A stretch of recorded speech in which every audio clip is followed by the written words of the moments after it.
Shalom,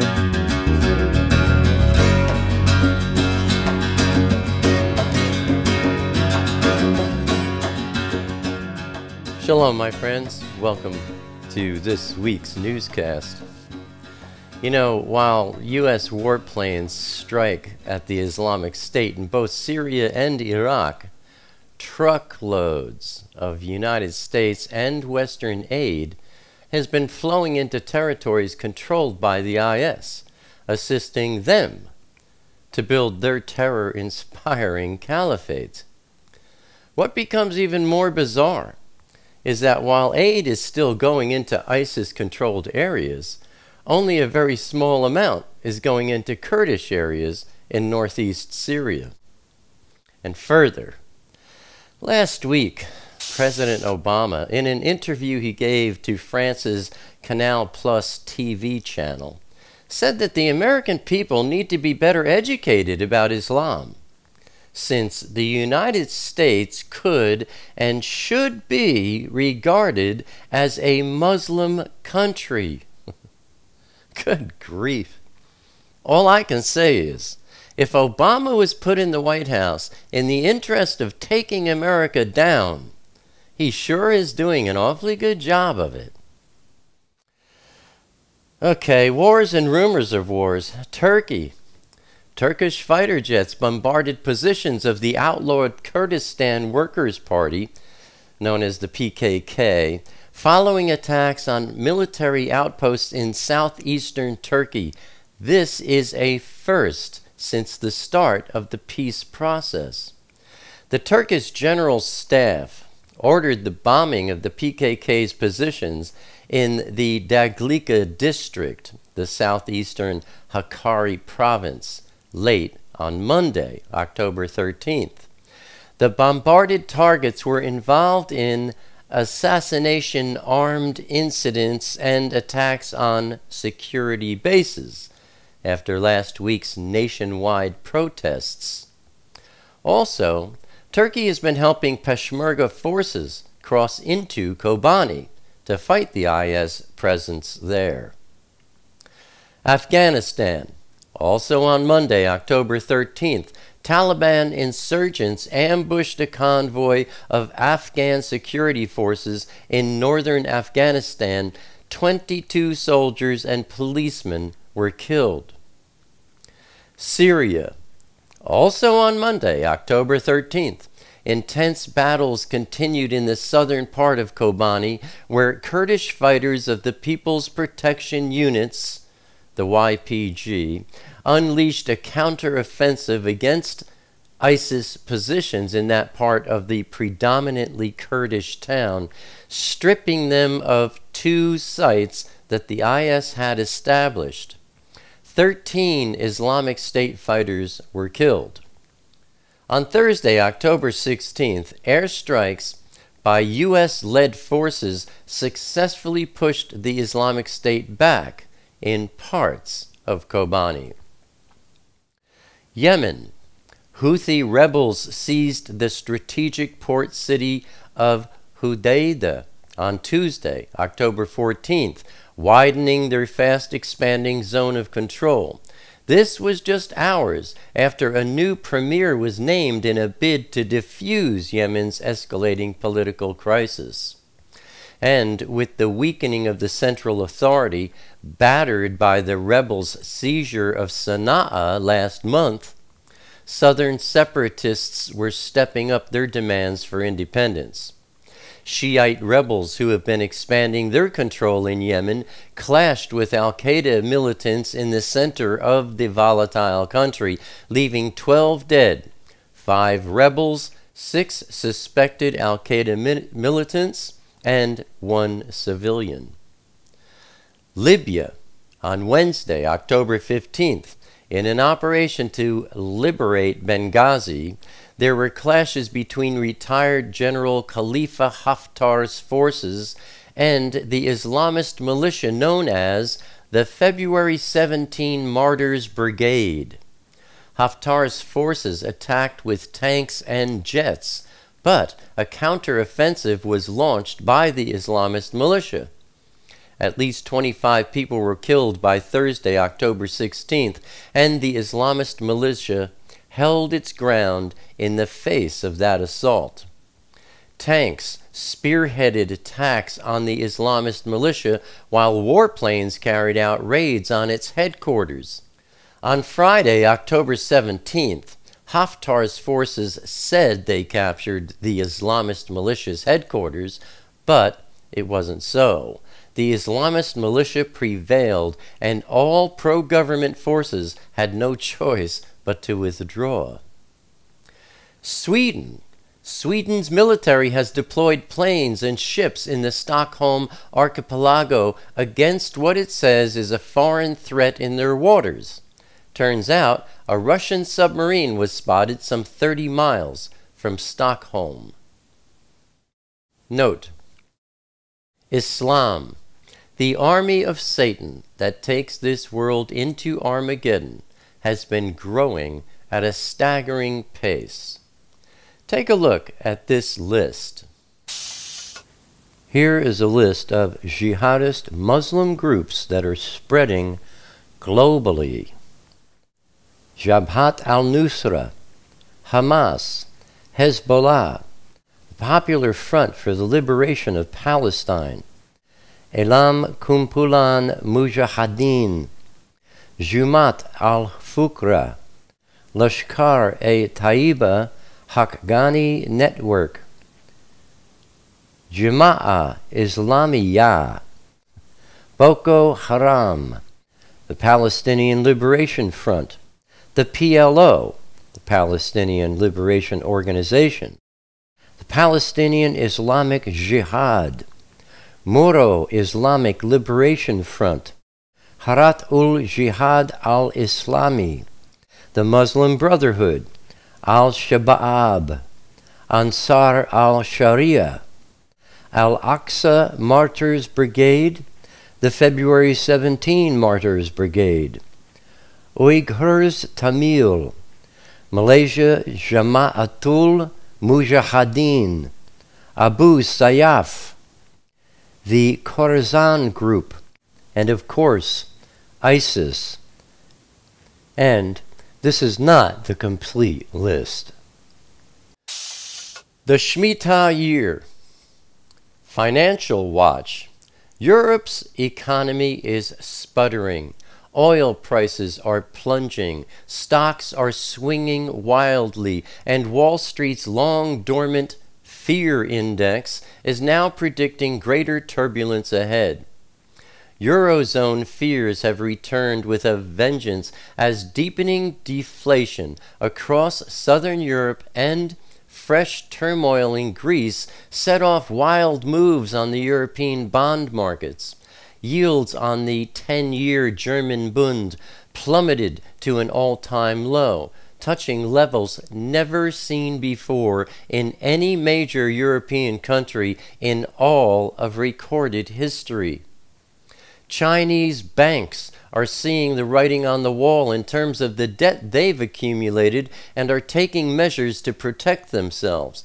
The Bank of China is planning the biggest sale of shares ever, $6.5 billion to offshore investors in an all-out effort to create a capital cushion. Russian President Vladimir Putin fired off more ominous rhetoric as his country's ruble and economy continues to suffer. Putin warned last week that the continued hostile posturing from the West and its partners could have, quote, nuclear consequences, close quote. He's always threatening nuclear stuff lately. The Ebola Watch. When Ebola first appeared in Liberia, many of the people in the country thought it was a scam crafted by the government to attract funds from international donors. Couple that with a culture that values close interactions with friends and loved ones and beliefs that medical ailments can sometimes result from juju, a kind of voodoo magic. Residents' mistrust of government has carried Liberia to its current state of crisis. It's fair to say, Africa has been historically exploited for its abundant natural resources, and the diamond trade is notoriously corrupt and conflict-ridden. However, Ebola did not appear recently, nor is a surge in infections a new development for the virus. The true death toll from the Ebola epidemic is being masked by chaotic data collection and people's reluctance to admit that their loved ones have the virus. The numbers are actually much, much higher than we know. The Ebola crisis is not a scam, my friends. Ebola is a superior virus that has evolved and fine-tuned its mechanism of transmission to be near perfect. And it could be mutating to become even more contagious. The disease has killed nearly 4,000 people, infecting more than 8,000. The majority in the West African nations of Guinea, Sierra Leone, and Liberia.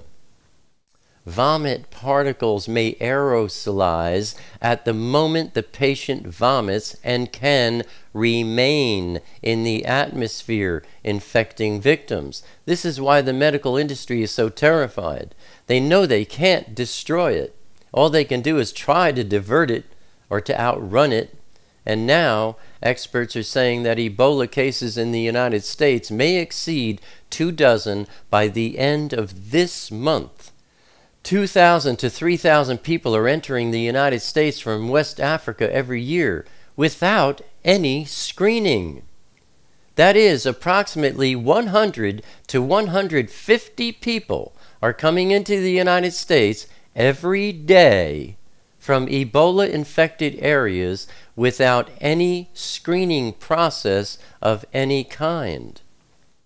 Students at Southwestern College in Chula Vista, California, have been quarantined after a student who allegedly traveled on the same flight as a Dallas Ebola patient, Amber Vinson, reportedly vomited in class.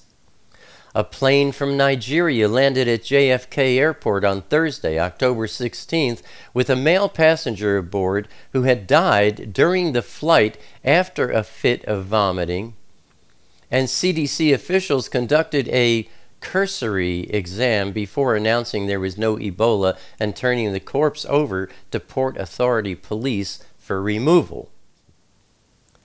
Raging seas. Friday night, October 17th, the center of Hurricane Gonzalo passed over Bermuda, crushing trees, flattening power lines, and damaging Bermuda's main hospital during a battering that was the second pummeling of the tiny British territory by powerful cyclones in less than a week.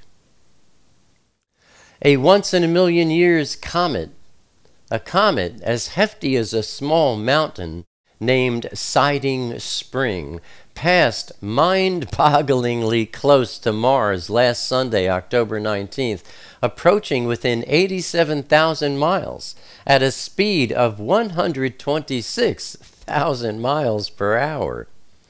NASA's 5 robotic explorers, 3 in orbit and 2 rovers on the planet, were repurposed to witness the comet making its first known visit to the inner solar system, as did European and Indian spacecrafts which were circling the red planet as well.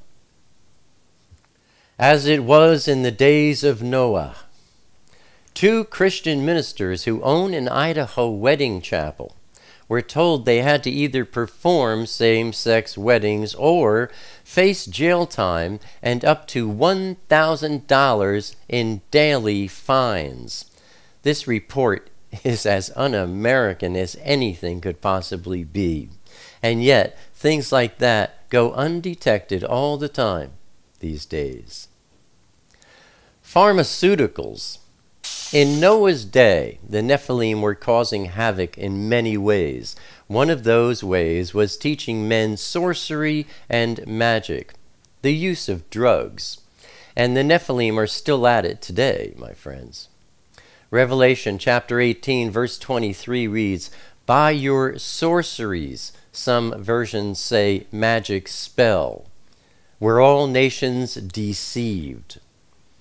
The original word for sorceries or magic spell in the original Greek is the word pharmakeia, pharmaceuticals. Antidepressant use among Americans is skyrocketing.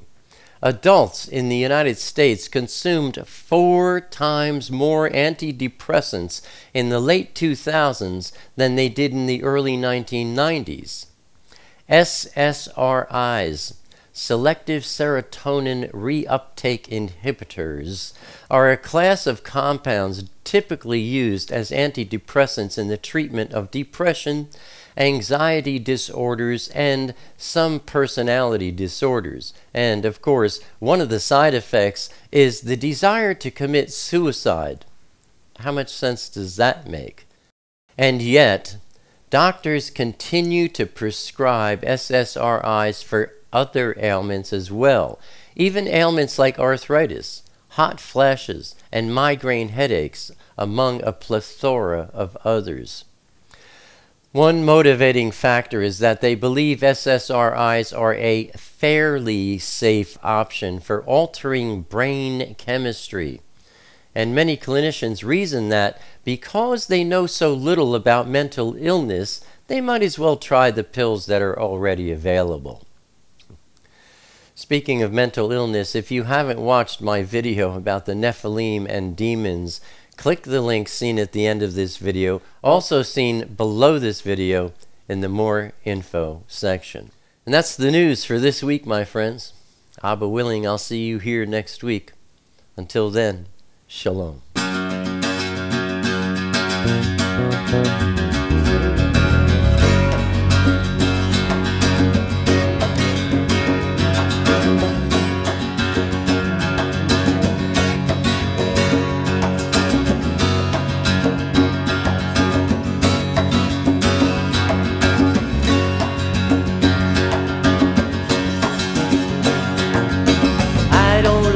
Crowded rooms, I need more space than I consume.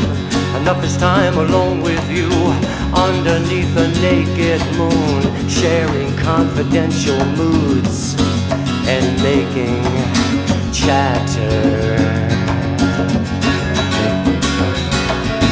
Mockingbird nocturnal sings notations of eternal things, entering the quantum breeze, flying not for want of wings. He lights his gaze on you and me, simply because we matter.